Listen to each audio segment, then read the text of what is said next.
किसान भाइयों, आज के इस वीडियो में हम बात करेंगे धान की फसल में बालियां निकलते समय हमें कौन सी दवा का स्प्रे करना चाहिए जिससे हमारे धान की फसल की बालियां सफेद ना पड़े और उनके अंदर दाना और काला ना बने। क्योंकि किसान भाई, धान की फसल में जो बालियां निकलती हैं वो काफी सफेद निकलती हैं और जब बालियां पकती हैं तो बालियों में दाना होता है किसान भाई वो काफी काला पड़ जाता है। ये काफी समस्या देखी जा रही है और जिन इलाकों में बारिश हो गई है उनमें ये समस्या बहुत तेजी से आ रही है। किसान भाइयों, धान की फसल में बालियां दो तरीके से सफेद पड़ती हैं। एक तो बाली पूरी सफेद हो जाती है, आपने देख रहे होंगे ये जो बाली है पूरी सफेद है। तो इसका किसान भाइयों अब से 20 दिन पहले इलाज था, लेकिन इस समय कोई इलाज नहीं है।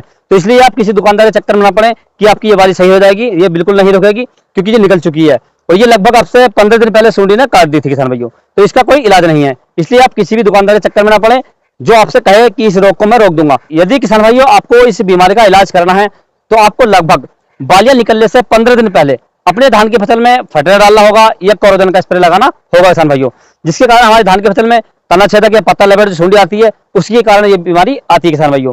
शुरुआत में तो हम इसका ध्यान नहीं करते हैं कि पत्ता लपेट हट जाएगी या तना छेदक है वो निकल जाएगी, परंतु जब हमारी धान की फसल निकलती है तो उस समय इसका असर पूरी तरीके से दिखाई देता है किसान भाइयों।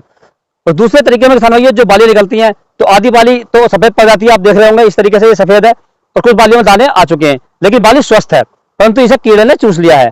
जैसे टिड्डा होता है, पंखी होती है या गंदी कीट होती है किसान भाइयों, ये जो कीट होते हैं किसान भाई इसका रस चूस लेते हैं और ये बाली सफेद पड़ जाती है। तो इसके लिए हमें कौन सी चीज लगानी चाहिए? दूसरे किसान भाई, जब हमारे धान की फसल में जो बालियां होती हैं और उसमें दाने काले बनते हैं, ये बहुत बड़ी समस्या है किसान भाइयों। तो इसके लिए हमें कौन सी दवा लगानी चाहिए, इसके बारे में किसान भाई मैं आपको आज पूरी जानकारी दूंगा। तो आप वीडियो को पूरा देखें, अंत तक देखें ताकि आपको सही जानकारी प्राप्त हो सके। और जो किसान भाई चैनल पर पहली बार आए, ये वीडियो को पहली बार देख रहे हैं, उनसे छोटी सी रिक्वेस्ट है कि वीडियो को लाइक करें, चैनल को सब्सक्राइब कर लें और पास वाली घंटी को भी दबा दें ताकि हमारे आने वाले ऐसे ही नए वीडियो आपको सबसे पहले प्राप्त होते रहें।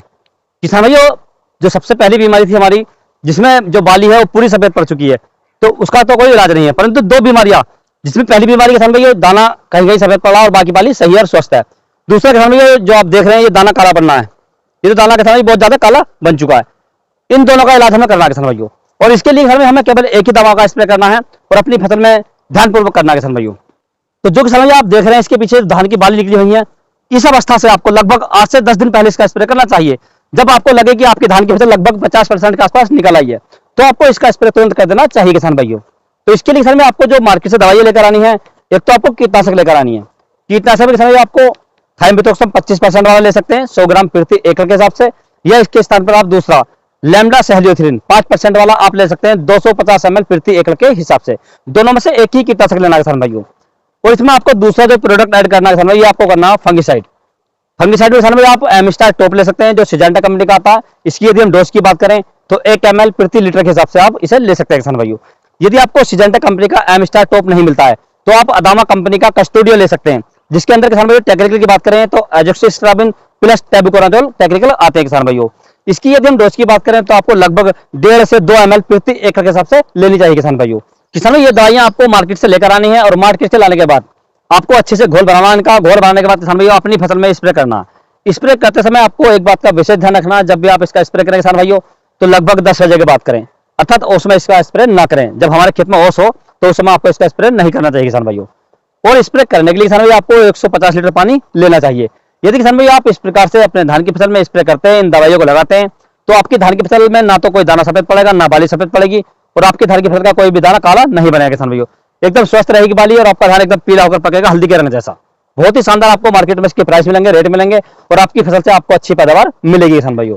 यदि किसान भाई आपको किसी अन्य फसल के बारे में कोई जानकारी चाहिए तो आप मुझे कमेंट कर सकते हैं। यदि मेरे द्वारा दी गई जानकारी आपको अच्छी लगी हो, वीडियो पसंद आया तो वीडियो को लाइक करें, शेयर करें और चैनल को जरूर सब्सक्राइब करें।